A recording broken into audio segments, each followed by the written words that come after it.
Hi everyone, this is a continuation of before video. Okay మ్యాటర్కి ఉన్న properties ఏంటంటే ఇంకోటి కంప్రెసిబిలిటీ అని చెప్పాం కదా, అవి కుదించుకుపోయే తత్వం అనమాట. అంటే ప్రెస్ చేయగలిగే కంప్రెసిబిలిటీ. ఓకే కంప్రెసిబిలిటీ కనుక చూసినట్లయితే గ్యాసెస్కి ఎక్కువ కంప్రెసిబిలిటీ ఉంటుంది, ఎందుకంటే అవి అణువుల మధ్య దూరం ఎక్కువ కాబట్టి అవి వెంటనే తొందరగా ప్రెస్ అవుతాయి. సో ఆ కంప్రెసిబిలిటీ నేచర్ ఎక్కువగా ఉండబట్టే కదా సిలిండర్స్తో మనం గ్యాస్ని ప్రెస్ చేసుకొని ప్రెజర్ మీద దాన్ని స్టోర్ చేసుకోగలుగుతున్నాం. ఓకే అలానే లిక్విడ్స్ యొక్క గ్యాసెస్తో పోల్చుకుంటే లిక్విడ్స్కి కంప్రెసిబిలిటీ చాలా తక్కువగా ఉంటుంది అనమాట. ఓకే అలానే సాలిడ్స్లో కంప్రెసిబిలిటీ అనేది ఉండదు, చాలా తక్కువగా ఉంటుంది అసలు. ఓకే ఎందుకంటే సాలిడ్స్ అనేవి ప్రెస్ చేస్తే ప్రెస్ అవ్వవు కదా. సపోజ్ ఈ బుక్, పెన్ను, వుడ్ వీటిని ప్రెస్ చేసాం అనుకోండి, వాటి కంప్రెసిబిలిటీ ఉంటుందా? ఉండదు, ఎందుకంటే అణువుల మధ్య దూరం అనేది చాలా ఉండదు కాబట్టి, చాలా తక్కువగా ఉంటుంది కాబట్టి. ఓకే నెక్స్ట్ గ్యాసెస్ మధ్య అణువుల మధ్య దూరం అనేది ఎక్కువగా ఉంటుంది కాబట్టి అవి ఎక్కువగా హైలీ కంప్రెసిబుల్ మెటీరియల్స్ అనమాట, మ్యాటర్స్ అనమాట. ఓకే నెక్స్ట్ అలానే లిక్విడ్స్ మధ్య కొంచెం గ్యాప్ ఉండటం వల్ల అణువుల మధ్య గ్యాప్ ఎక్కువగా, సాలిడ్స్తో పోల్చుకుంటే ఎక్కువగా గ్యాప్, గ్యాసెస్తో పోల్చుకుంటే తక్కువ గ్యాప్ ఉండటం వల్ల లిక్విడ్స్ అనేది ఒక మోడరేట్గా కంప్రెసిబిలిటీకి లోన్ అవుతాయి అన్నమాట. నెక్స్ట్ అలానే observing the compressibility of different materials యొక్క కంప్రెసిబిలిటీ కనుక మనం మెజర్ చేసినట్లయితే, ఫర్ ఎగ్జాంపుల్ ఒక సిరంజీ తీసుకోండి. ఆ సిరంజీ తీసుకొని దాన్ని మొత్తం ఖాళీ సిరంజీని మనం పుష్ చేసినట్లయితే అది తొందరగా ఫ్రీగా పుష్ అవుతుందా, లేకపోతే దాంట్లో కొంచెం వాటర్ పోసి పుష్ చేసినట్లయితే అది ఫ్రీగా పుష్ అవుతుందా? ఎప్పుడు తొందరగా పుష్ అవుతుంది? ఓన్లీ వ్యాక్యూమ్ ఉన్నప్పుడు, ఓన్లీ ఖాళీ ప్రదేశం ఉన్నప్పుడు, ఖాళీ ప్రదేశంలో గ్యాస్తో నింపబడి ఉన్నప్పుడు మాత్రమే ఆ సిరంజీ అనేది చాలా ఈజీగా పుష్ చేయడానికి వీలుగా ఉంటుంది అన్నమాట.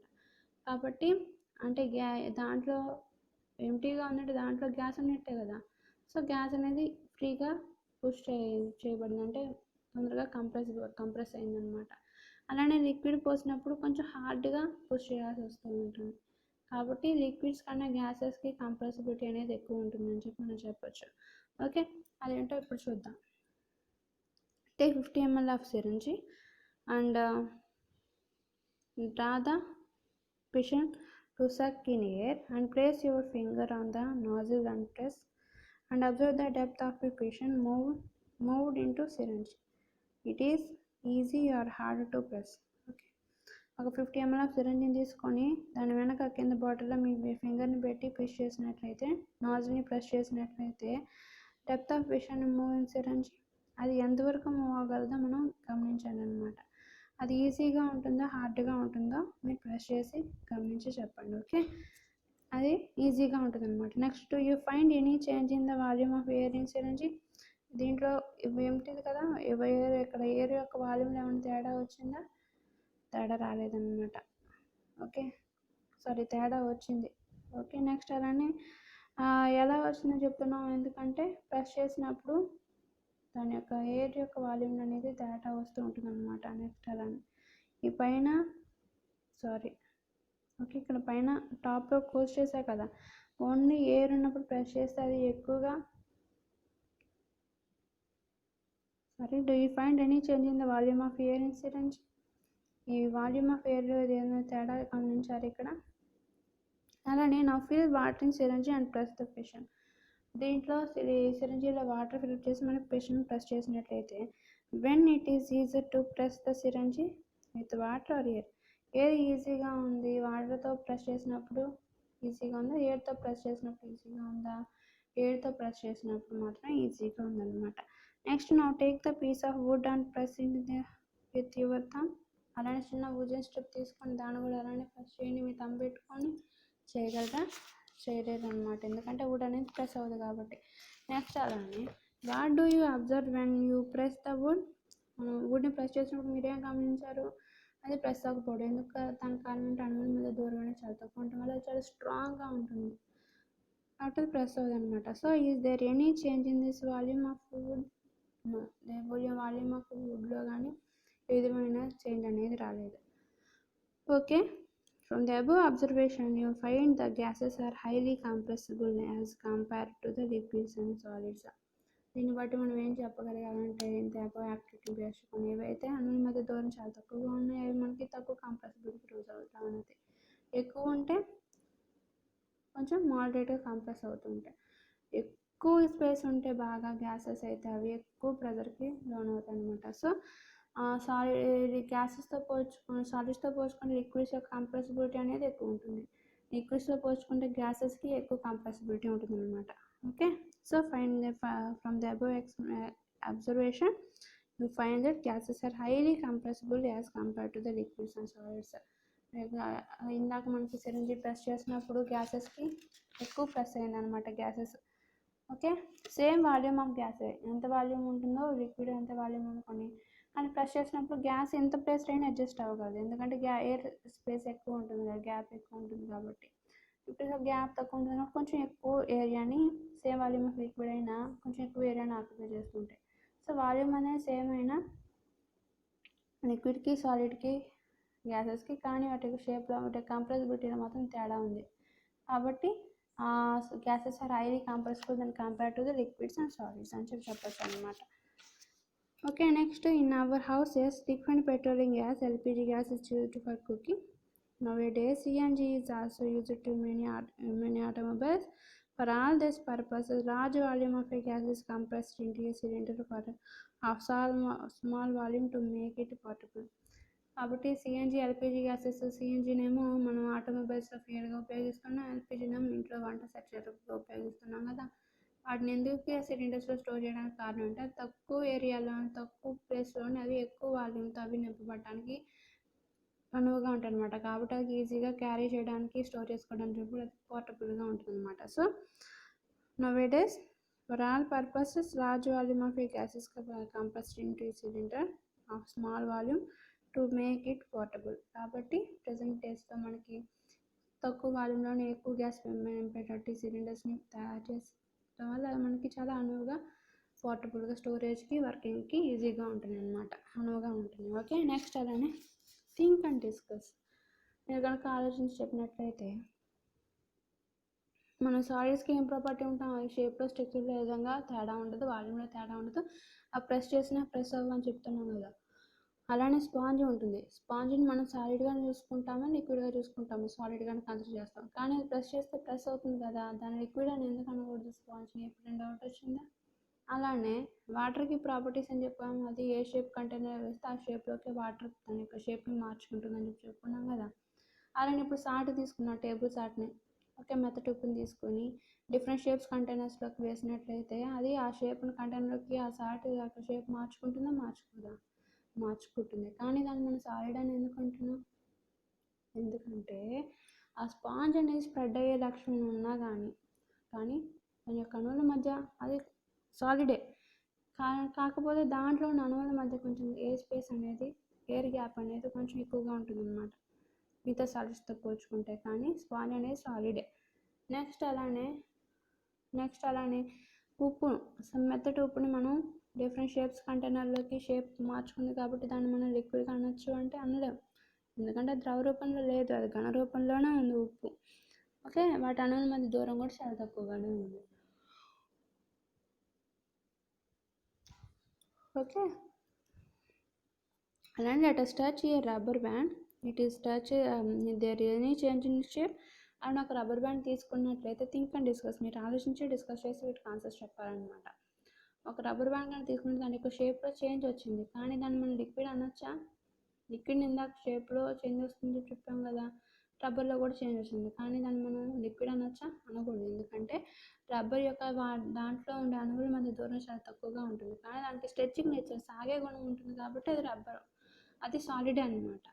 ఓకే, సాగినంత మాత్రాన్ని రబ్బర్ని ద్రవ రూపంలో అంటే లిక్విడ్ సబ్స్టెన్స్గా మనం కన్సిడర్ చేయాలి. Is rubber band is solid or liquid? Rubber band is a solid. Why? Because that is air gap between the particles are very small. Okay,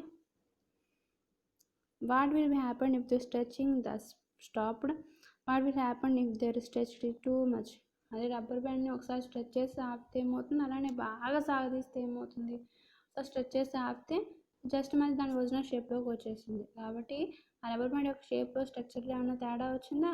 just ఇన్స్టెంట్గా మారింది, షేప్ మార్చుకుంది, అంతేగాని దాని ఒరిజినల్ షేప్లో ఎలాంటి మార్పు రాదు కదా. కాబట్టి ఇది బేస్ చేసుకుని కూడా రబ్బర్ని మనం సాలిడ్గానే డిఫైన్ చేస్తాం. అలానే బాగా స్ట్రెచ్ చేసాం అనుకోండి రబ్బర్ని, టూ మచ్గా ఎక్కువ స్ట్రెచ్ చేస్తే అది ఏమైతే బ్రేక్ అయిపోతుంది. ఓకే, కానీ అది లిక్విడ్గా మారుతుందా? మారదు. కాబట్టి ఈ టూ ప్రాపర్టీస్ బేస్ చేసుకొని రబ్బర్ని మనం సాలిడ్గానే డిఫైన్ చేస్తాం అనమాట.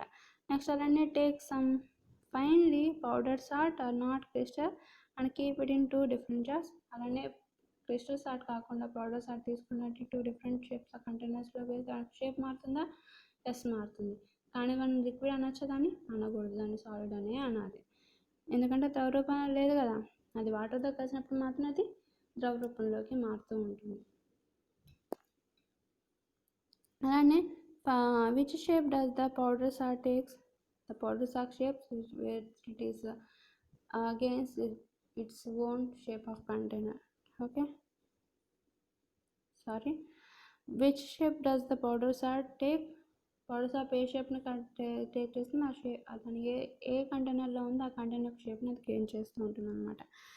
Can you say the salt in liquid and the base of the change in shape? ఆ షేప్లో చేంజ్ అయ్యే దాన్ని బట్టి సాల్ట్ మనం లిక్విడ్ కన్సిడర్ చేసుకోవచ్చా? చేసుకోకూడదు. ఎందుకంటే అది మనకి సాలిడ్ రూపంలో ఉంటుంది, అణువుల మీద దూరం చాలా తక్కువగానే ఉంటుంది కాబట్టి అది మనకి justify your answer here. The salt is a solid substance, not a liquid substance. The next one is take a sponge. Observe the shape. Sponge is also have fixed shape, but it is also considered as a solid material because can you compress it? It is solid or liquid. Why? By compressing the sponge, it is changed shape, but it is also considered as a solid because it is a solid material. But the air gap between the particles is very large than compared to the remaining solids. Okay, so ఆ స్పాంజ్ని మనం solid అని consider చేస్తాం. కానీ ఎందుకంటే remaining సాలిడ్స్తో ఇది ఎందుకు plus అయింది? ఎందుకంటే రిమైనింగ్ సాలిడ్స్తో పోల్చుకుంటే దీని యొక్క అణువుల మరి స్పాంజ్లో ఉన్న అణువుల మధ్య దూరం కొంచెం ఎక్కువగా ఉంది కాబట్టి అది ప్లస్ అయింది, కానీ అది స్పాంజీ సాలిడే. Next think and anything in coming from the sponge with this it is compress. అది ఎందుకు కంప్రెస్ అయిందో మీరు కనుక ఆలోచించండి అంటున్నారు. ఆలోచించినట్లయితే వాటి మధ్య కొంచెం ఎయిర్ గ్యాప్ ఎక్కువ ఉంది కాబట్టి అణువుల మధ్య ఎయిర్ గ్యాప్ ఎక్కువగా ఉంది కాబట్టి అది ప్రెస్ అయింది అనమాట, సాలిడ్ అయినా. Next why can't you able compress the wooden block? అలానే మనం సేమ్ అలానే వుడెన్ బ్లాక్ని తీసుకొని మనం దాన్ని కంప్రెస్ చేయగలమా? కంప్రెస్ చేయలేము, ఎందుకంటే అణువుల మధ్య దూరం చాలా ఉండదు కాబట్టి అది చాలా స్ట్రాంగ్గా కిక్కిరిసిపోయి ఉంటాయి కాబట్టి వుడెన్ బ్లాక్ అనేది ప్రెస్ అవ్వదు అనమాట. ఓకే, నెక్స్ట్ అలానే నెక్స్ట్ వీడియోలో డిఫ్యూజన్ గురించి తెలుసుకున్నాం. నెక్స్ట్ వీడియో ఎందుకు ఇప్పుడే చెప్పేస్తాను. ఓకే, డిఫ్యూజన్ గురించి అంటే వ్యాప్తి అనమాట, ఒక చోట నుంచి ఇంకో చోటకి. ఇప్పుడు మనం ఒక రూమ్లో ఇన్సెన్స్ స్టిక్ని మనం అగరబత్తిని ఏమన్నా వెలిగించామనుకోండి, దాని యొక్క వాసన ఎలా ఉంటుంది? రూమ్ మొత్తం ఈజీగా స్ప్రెడ్ అయిపోతూ ఉంటుంది. ఆ వ్యాప్తిని మనం డిఫ్యూజన్ అని చెప్పి అంటూ ఉంటాం అనమాట. డిఫ్యూజన్ అంటే మనం తెలుగులో వ్యాప్తి అని చెప్పి అంటూ ఉంటాం. అదేంటో చూద్దాం. Observe the diffusion of a gas. Gas అని ఏ విధంగా వ్యాప్తి చెందుతుందో చూసినట్లయితే, ask your friend to hold an unit incense stick and stand it on corner of a room. మీ ఫ్రెండ్ని ఒక ఇన్స్టెంట్ అగరబత్తి తీసుకొని దాన్ని వెలిగించి మీ రూమ్లో ఒక మూలను నుంచోమని చెప్పండి. అలానే then you go and stand in another corner. అలానే మీరు కూడా ఏం చేస్తారు? మీరు అదే రూమ్లో ఇంకో కార్నర్లోకి వెళ్ళి అబ్జర్వ్ చేయండి. Can you smell anything? మీరు కనుక ఏదైనా వాసన చూడటం గమనించారా? ఎస్, అవి ఎప్పుడైతే వెలిగించారో వెంటనే ఆటోమేటిక్గా రూమ్లోకి సెకండ్ హ్యాండ్కి ఆటోమేటిక్గా స్మెల్ అనేది స్ప్రెడ్ అయిపోతుంది, వెంటనే మనకి ఆ సువాసన అనేది వచ్చేస్తూ ఉంటుంది అనమాట. Okay, now ask your friend to light the incense stick. అలానే ఇన్సెన్స్ స్టిక్ని వెలిగించి చూడమని చెప్పండి. అలానే can you smell anything? No? Yes, మనం స్మెల్ చూస్తూనే ఉంటాం ఆ ఇన్సెన్స్ స్టిక్ యొక్క స్మెల్ అనేది. When your friend lights the incense stick and sensing the vapor from and smoke mixes with air and move across the room and reach our nose. ఎప్పుడైతే incense స్టిక్ని అగరబత్తిని ఎప్పుడైతే వెలిగించారు మీ friend, అది వెంటనే ఏమవుతుంది? అది వెంటనే గాలిలో కలిసిపోయి అది వెంటనే ఆ రూమ్ మొత్తం స్ప్రెడ్ అయిపోయి ఆ స్మోక్ అనేది ఎయిర్ ఫాస్ట్గా ట్రావెల్ అయ్యి అది వెంటనే ఒక రూమ్లో నుంచి ఆ రూమ్ యొక్క ఒకవైపు నుంచి వెంటనే సెకండ్ ఎండ్కి అది ఈజీగా స్ప్రెడ్ అయిపోతుంది అనమాట. కాబట్టి అది వెంటనే ముక్కుకి ఆ వాసన అనేది రావటం అనేది జరుగుతూ ఉంటుంది. So the movement of air and vapours of a sense and smoke from one place to another place is known as diffusion. ఏదైతే ఒక గాలి కానీ, వేపర్ కానీ, ఆవిరి కానీ, లేకపోతే పొగ కానీ, ఇవన్నీ ఒక చోట నుంచి ఇంకో చోటకి ఈజీగా స్ప్రెడ్ అయిపోతూ మూవ్ అవుతూ ఉంటాయి కదా, దాన్ని మనం వ్యాప్తి అంటాం, దాన్ని మనం డిఫ్యూజన్ అని చెప్పి అంటూ ఉంటాం అనమాట. Okay, the movement of air, vapour or smoke from one place to another place is known as diffusion. Okay, next, it is in case smoke, vapor or scent and air or gases and these are highly mobile. ఏవైతే మనకి పొగ, vapour ఆవిరి, okay, అలానే ఈ అగరబత్తి యొక్క పొగ, air గాలి, ఇవన్నీ గ్యాసెస్ సబ్స్టెన్సే కదా, ఇవి హైలీ మూవబుల్, ఇవి గాల్లో తొందరగా మూవ్ అయ్యే స్వభావం కలిగి ఉంటాయి అన్నమాట. కాబట్టి స్ప్రే కొట్టుకున్న, బాడీ స్ప్రే కొట్టిన, లేకపోతే అగరబత్తి వెలిగించిన, ఓకే. నెక్స్ట్ ఇలాంటి ఏదైనా కిచెన్లో వంట వాసనలు వచ్చినాయి, ఇవన్నీ తొందరగా ఈజీగా స్ప్రెడ్ అయిపోతూ ఉంటాయి అన్నమాట. ఎందుకంటే అవి ఎయిర్లో తొందరగా హైలీ మూవబుల్ మెటీరియల్ గ్యాసెస్ కాబట్టి. So if you spray A perfume and deodorant in one corner of you room, okay, it is spread soon in all directions. Perfume కానీ ఆర్ డియోడ్రెంట్ కానీ ఒక రూమ్లో ఒక మూలలో ఉండి స్ప్రే చేసినట్లయితే వెంటనే అదే రూమ్లో వేరే కార్నర్కి తొందరగా వ్యాప్తి చెందుతూ ఉంటుంది అన్నమాట. ఓకే, కాబట్టి తొందరగా రూమ్లో ఉన్న ఆ డైరెక్షన్లోకి ఆ గ్యాస్ అనేది డిఫ్యూజ్ అవ్వడం జరుగుతుంటుంది అన్నమాట. as the smell from the burning incense stick and deodorant spray reaches the someone on the other end, does the smell of the burning incense stick and deodorant spray reaches someone on the other end at the same time. అదే same ప్లేస్లో డియోడ్రెంట్ని spray చేయండి, అలానే అగరబత్తిని ఒకేసారి వెలిగించండి. ఈ రెండింటి యొక్క వాసనలు సేమ్ రూమ్లో ఉన్న నెక్స్ట్ అదర్ కార్నర్లో, ఆపోజిట్ కార్నర్లో ఉన్న పర్సన్కి సేమ్ ఎట్ ఏ టైంలో స్ప్రెడ్ అవుతాయి లేదా గమనించండి. ఓకే, నియర్లీ ఈక్వల్గా ఒకే టైంకి స్ప్రెడ్ అవుతాయి, ఎందుకంటే అవి ఈజీ మూవబుల్ కాబట్టి అవి ఈజీగా ఆ డైరెక్షన్స్కి, రూమ్లో ఉన్న ఆ డైరెక్షన్స్కి అవి స్ప్రెడ్ అవుతాయి అన్నమాట. ఓకే, నెక్స్ట్ అలానే యాక్టివిటీ 5లో మనం డిఫ్యూజన్ గురించి చెప్పుకున్నాం కదా. యాక్టివిటీ 4లో మనం ఫస్ట్ అంటే ఇప్పుడు మనం మెటీరియల్స్కి ఎలా డిఫైన్ చేసామో చెప్పాం, మ్యాటర్ని ఎలా డిఫైన్ చేసామో చెప్పాం. మనం సాలిడ్స్గా, లిక్విడ్స్, గ్యాసెస్గా డిఫైన్ చేశారని, వాటి యొక్క ప్రాపర్టీస్, వాటి యొక్క షేప్, వాల్యూని బేస్ చేసుకుని వాటి యొక్క ప్రాపర్టీస్ చెప్పుకున్నాం. అలానే అవి ఎలా కంప్రెస్ అవుతాయి, వాటి యొక్క నేచర్, కంప్రెసిబిలిటీ గురించి చెప్పుకున్నాం. అలానే వాటి యొక్క నేచర్ అంటే వాటి యొక్క గుణగణాలు ఏంటి, వ్యాప్తి చెందుతూ ఉంటాయి, డిఫ్యూజన్ గురించి చెప్పుకున్నాం. ఓకే, నెక్స్ట్ అలానే డిఫ్యూజన్ గురించి ఇంకొంచెం బ్రీఫ్గా చెప్పుకుందాం. సాలిడ్స్ ఎలా డిఫ్యూజ్ అవుతాయి, లిక్విడ్స్ ఎలా డిఫ్యూజ్ అవుతాయి అనేది. ఇప్పుడు మనం గ్యాసెస్ ఎలా డిఫ్యూజ్ అవుతాయి చెప్పాం కదా. నెక్స్ట్ అలానే యాక్టివిటీ 5లో observing the diffusion of a liquids. ఇప్పుడు లిక్విడ్స్ ఎలా వ్యాప్తి చెందుతాయి మనం ఎప్పుడు చూద్దాం diffusion. Okay, take 250 ml of round bottom flask with 2/3 water in it and use the dropper and put the few drops of blue or red in or potassium permanganate solution slowly along the side of the flask.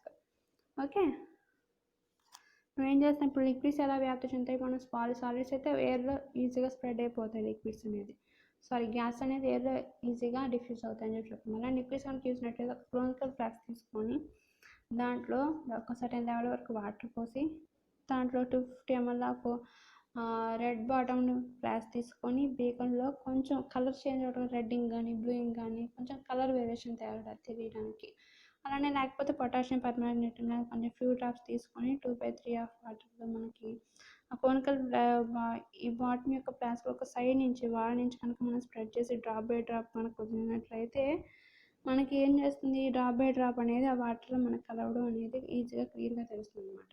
అప్పుడు మనకి liquid ఎలా ఉంది, same drop by drop కలుగుతుంది కదా, అది వెంటనే ఈ విధంగా స్ప్రెడ్ అవుతూ ఉంటుంది అనమాట. ఇంక్ కానీ, రెడ్డింగ్ కానీ, ఇంక్ బ్లూ ఇంక్ కానీ, పొటాషియం పర్మాంగనేట్ సొల్యూషన్ కానీ. ఓకే, ఈ విధంగా నెమ్మదిగా ఆ ఫ్లాస్క్ మొత్తం స్ప్రెడ్ అవడం అనేది జరుగుతూ ఉంటుంది. What do you observe after adding the drop of ink or potassium permanganate? Can you observe that the liquids also diffuse into each other like gases?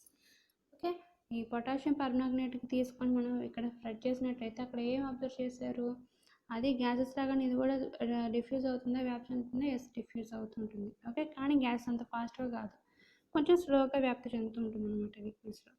Next how much the time does it take the colour to spread evenly throughout the water.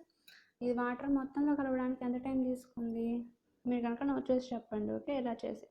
Next what do you conclude from this యాక్టివిటీని base చేసుకొని మీరు ఏం conclude చేసి చెప్పారు?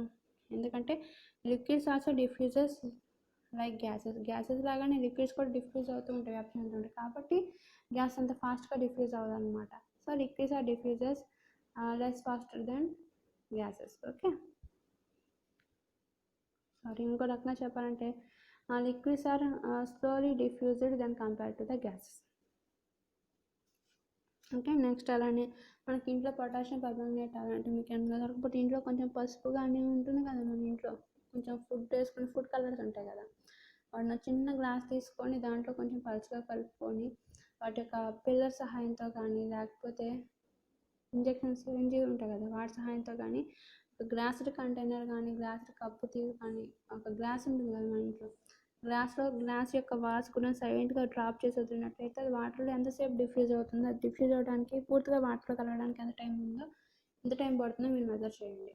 అలానే ఒక అగరబత్తిని వెలిగించుకొని అదే రూమ్లో ఒక ప్లేస్ నుంచి ఇంకో ప్లేస్కి స్మెల్ రావడానికి ఎంత టైం తీసుకుంటుందో ఆలోచించండి. రెండు ఒకేసారి చేయండి.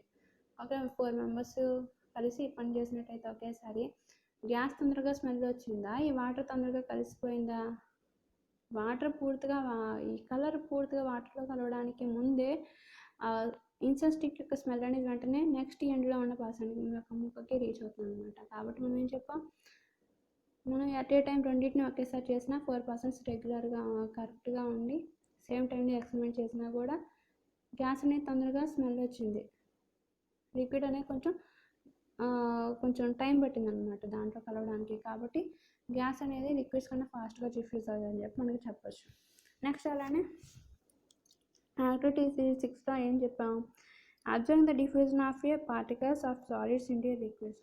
ఓకే, సాలిడ్స్ ఎలా డిఫ్యూజ్ అవుతాయి, ఇప్పుడు పుస్తకము పెన్ను ఇవన్నీ సాలిడే కదా, ఇవి కూడా వ్యాప్తి చెందాలంటే ఎలా చెందుతాయి, ఒక చోట నుంచి ఇంకో చోటుకి వెళ్తాయి, ఇవి మనం పంపిస్తే కానీ వెళ్ళవు అనమాట. సో ఇవి ఎలా వ్యాప్తి చెందుతాయి అంటే ఇవి సాలిడ్స్ లిక్విడ్గా మారుతూ ఉంటాయి అన్నమాట. ఓకే, అలా వ్యాప్తి చెందుతూ ఉంటాయి. ఓకే, అదేంటో చూద్దాం. ఇక్కడ వరకు చెప్తాను, నెక్స్ట్ ల్యాబ్ యాక్టివిటీ నెక్స్ట్ వీడియోలో చెప్తాను. ఓకే, ఎందుకంటే వీడియో లార్జ్ సైజ్ అయిపోతుంది మరీను. Okay, observing the diffusion of a particles of solids into liquid. సాలిడ్స్కి లిక్విడ్కి ఏ విధంగా డిఫ్యూజ్ అవుతాయంటే, take the beaker full of water and add 2 pieces of potassium permanganate to it and observe the change. ఒక beaker తీసుకొని దాంట్లో potassium permanganate క్రిస్టల్స్ని కనుక వేసి అప్పుడు మీరు ఏం చేంజ్ చేయమంటే గమనించారు చూడండి. And repeat this experiment with crystals of copper sulphate. Potassium permanganate క్రిస్టల్తో పాటు అలానే ఇంకోసారి నెక్స్ట్ టైం ఏం చేస్తారు, కాపర్ సల్ఫేట్ క్రిస్టల్స్ని వేసి గమనించి ఎక్స్పెరిమెంట్ చేయండి. Do you observe the diffusion? Same beaker వేసినప్పుడు పొటాషియం పర్మాంగనేట్ తొందరగా డిఫ్యూజ్ అయిందా, క్రిస్టల్స్ కాపర్ సల్ఫేట్ తొందరగా డిఫ్యూజ్ అయిందా మీరు గమనించండి. అలానే it is in faster or slower than the observing in these 2 activities. ఏ యాక్టివిటీలో అది ఫాస్ట్గా స్లోగా డిఫ్యూజన్ అనేది జరిగింది, ఆ స్లో ఫాస్ట్ డిఫ్యూజన్ అనేది మీరు గమనించండి. The activity 4 and 5 and 6 clear the solids and liquids are diffused into liquids and the gases diffused into gases. ఇంతకుముందు యాక్టివిటీ మనం 4, 5లో గమనించినట్లయితే సాలిడ్స్ అనేవి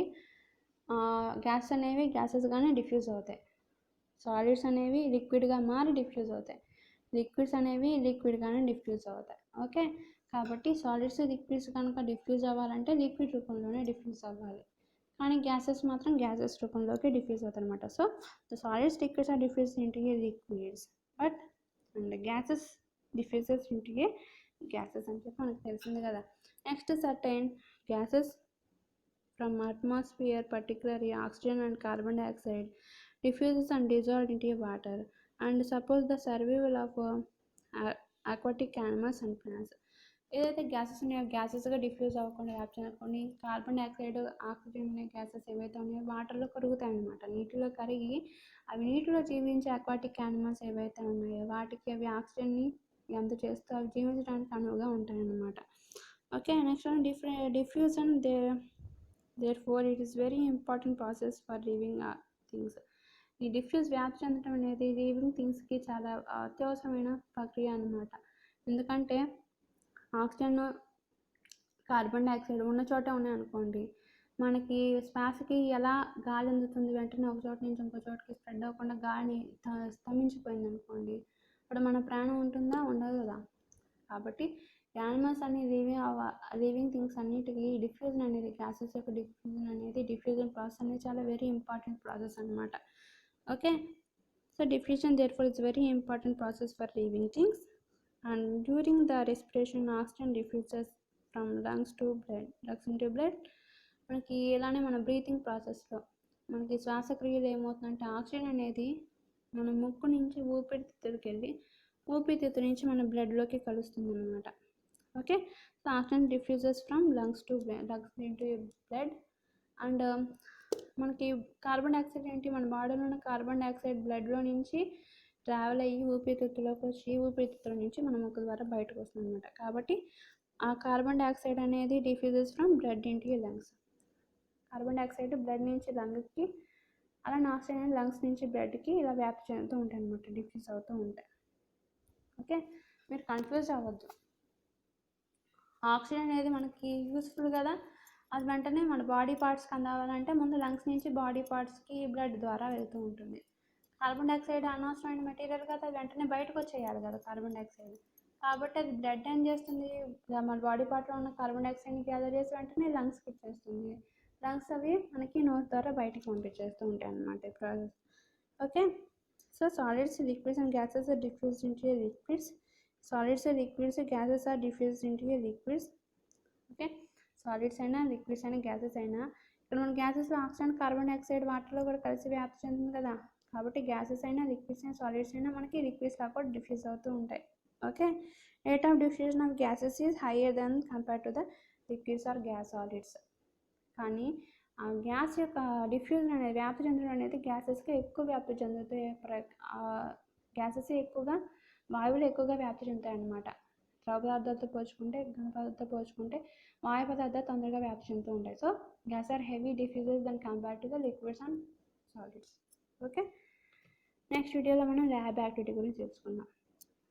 ఓకే, ఇంతకుముందు మనం ఇందాక ఒక కంటైనర్లో ఈ యాక్టివిటీ ఏం చేసాం, ఒక కంటైనర్లో కాపర్ సల్ఫేట్ క్రిస్టల్స్ వేసాం, అలానే ఇంకో కంటైనర్లో ఇంకో క్రిస్టల్స్ ఏంటి, పొటాషియం పర్మాంగనేట్ క్రిస్టల్స్ని వేసాం. ఏ తొందరగా డిఫ్యూజ్ అయ్యింది, మీరు ఆలోచించారా?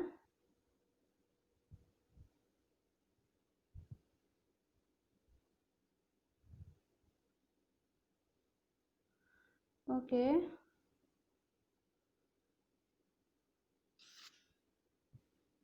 ఈ కాపర్ సల్ఫేట్ అనేది మీరు కనుక దీని గురించి కొంచెం ఆలోచించి నాకు ఆన్సర్ చేయండి అన్నమాట. ఏది తొందరగా డిఫ్యూజ్ అయింది, పొటాషియం పర్మాంగనేట్ క్రిస్టలా, కాపర్ సల్ఫేట్ క్రిస్టలా?